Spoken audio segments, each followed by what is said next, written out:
Selamat pagi. Tanpa kita sadari, akhirnya satu lagi perbuatan yang mengejutkan daripada Najib telah dibongkar oleh bekas peguam negara ini. Saman Najib adalah serangan ke atas kes jenayah lainnya, kata Peguam Thomas.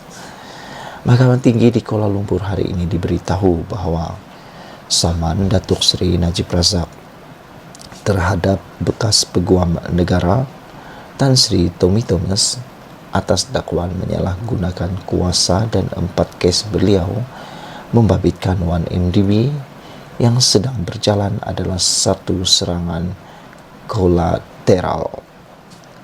Peguam Alan Adrian Gomez yang mewakili Thomas berkata, saman Najib ialah satu penyalahgunaan proses mahkamah dan tidak boleh dipercayai kerana keempat-empat perbicaraan kes jenayah tersebut adalah prosiding yang boleh menghasilkan keputusan memihak kepada bekas Perdana Menteri itu.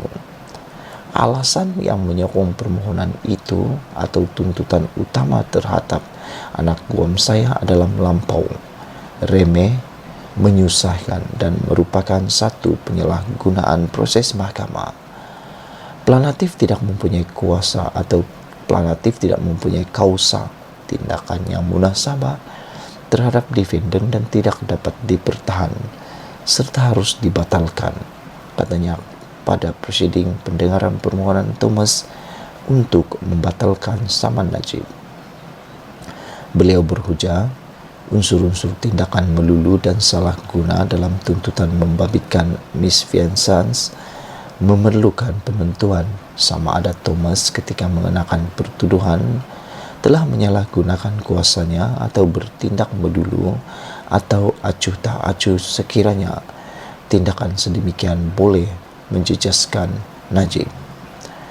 Gomez juga berhujah bahawa jika Najib berpendapat pertuduhan bagi kes 1MDB terhadapnya adalah salah, ahli Parlimen Pekan itu sepatutnya memulakan prosiding semakan kehakiman untuk membatalkannya dan merujuk proses yang digunakan oleh bekas pengarah Pusat Timbang Tara Antarabangsa Datuk Profesor Dr. N. Sundra Rajo dalam satu kes lain.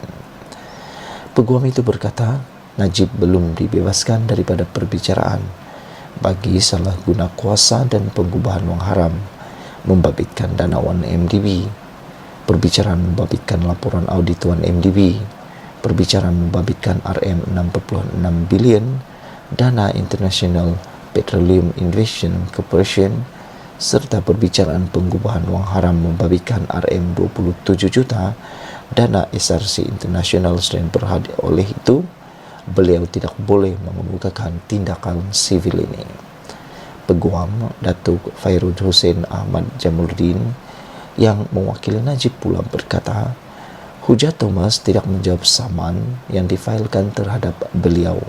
Sebaliknya adalah percubaan untuk mengalih perhatian mahkamah kepada pertuduhan jenayah yang dihadapi oleh ahli parlimen atau ahli politik itu.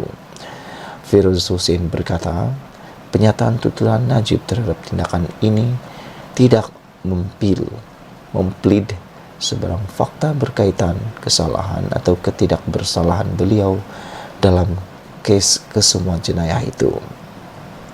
Sebaliknya, fakta yang diplead berkisar tentang bagaimana defendant merancang pertuduhan terhadap Datuk Seri Najib sejak 2012 dan semasa berbuat demikian, beliau turut melobi untuk menjadi peguam negara sekiranya berlaku perubahan dalam kerajaan.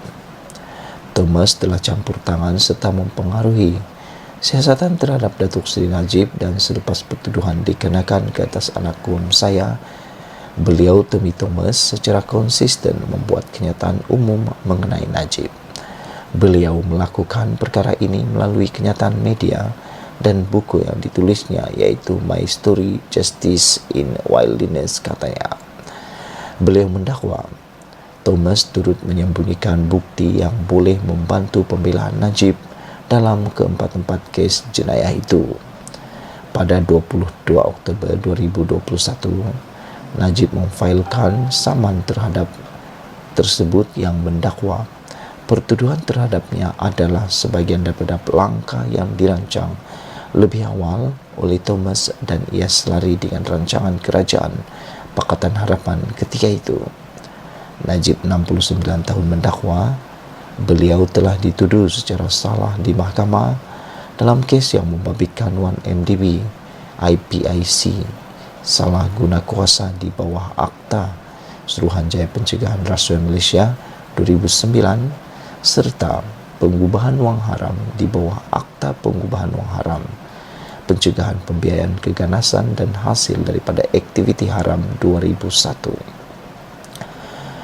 Beliau memohon satu deklarasi bahawa Thomas telah melakukan misfeasance dalam jawatan awam dan ganti rugi RM 1.9 juta termasuk fee rundingan untuk pasukan audit bagi menyemak dokumentasi dan penyediaan fakta untuk menangani pendakwaan terhadapnya. Perbicaraan di hadapan Hakim Datuk Ahmad Bache bersambung pada 21 Oktober ini. Itulah dia isu yang mengejutkan kita semua apabila Najib didedahkan perbuatannya sekali lagi. Saman Najib adalah serangan ke atas kes-kes jenayah lainnya, kata bekas Peguam Negara. Kita jumpa lagi. Bye-bye. Selamat petang. Ada orang tanya dengan aku, patutkah Najib memecat Lokman Adam sekarang? Patutkah Najib untuk meninggalkan Lokman Adam sudah sekarang? Patut sudahkah Najib? Bergantung sepenuhnya pada orang yang betul. Semua jawaban aku, iya. Pertama sekali, Lokman Adam sebenarnya tidak ada apa-apa jawatan dalam UMNO. Dia hanya pengikut setia kepada Najib. Ramai orang tanya, kenapa aku hentam Lokman Adam sangat? Bukan aku hentam, tapi aku kesian pada Najib. Karena yang dibuat oleh Lokman ini banyak membuatkan Najib yang terkesan. Lokman kurang terkesan, Najib yang terkesan pada pendapat aku, kerana Najib sedang merayu dalam pengampunannya. Selain daripada itu, aku juga fikir Najib sekarang ini dia perlukan penasihat yang baru.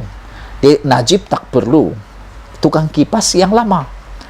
Kerana sebelum ini, seperti yang kita tahu, banyak orang yang suka kipas Najib. Itu juga menjadi puncak kejatuhan Najib. Ramai yang tak tegur Najib. Pada pendapat saya, ramai yang tak tegur Najib. Lebih ramai yang mengipas Najib daripada yang menegur Najib. Andai kata Najib mempunyai penasihat yang tepat, aku fikir tindakan meminta pengampunan tergesa-gesa kepada yang di-Pertuan Agong itu tidak akan terjadi. Ini tidak. Belum sampai 24 jam dikenakan hukuman, dimasukkan dalam penjara, sudah terhege-hege, tergesa-gesa meminta pengampunan kepada yang di-Pertuan Agong. Bukankah itu sesuatu yang boleh menyinggung? Bukankah itu sesuatu yang boleh menyinggung Istana Negara? Seakan-akan mempergunakan pula yang di-Pertuan Agong. Itu sebabnya aku selalu terfikir dan aku selalu memberikan pendapat, Najib perlu penasihat yang tepat pada waktu ini. Najib perlu orang yang tepat pada waktu ini. Tidak perlu lagi tukang kipas, kerana Najib memang hanya tinggal guna kipas sekarang di penjara. Tak perlulah lagi tukang kipas. Selain itu, aku fikir sudah tiba masanya para pemimpin yang ada di dalam parti-parti politik mempunyai penasihat-penasihat yang tepat. Jangan lagi ada penasihat yang hanya tukang kipas. Tukang kipas ni dia selalu hanya memuji dan memuji, tapi jarang sekali berani mengkritik dan mengubah. Aku puji Rafizi, kerana Rafizi berani memberikan pendapat beliau walaupun kadang-kadang tidak selari dengan pendapat Anwar Ibrahim. Tetapi pada masa yang sama, Rafizi tidak pernah mengecam Anwar Ibrahim. Itulah kehebatan Rafizi. Kita jumpa lagi.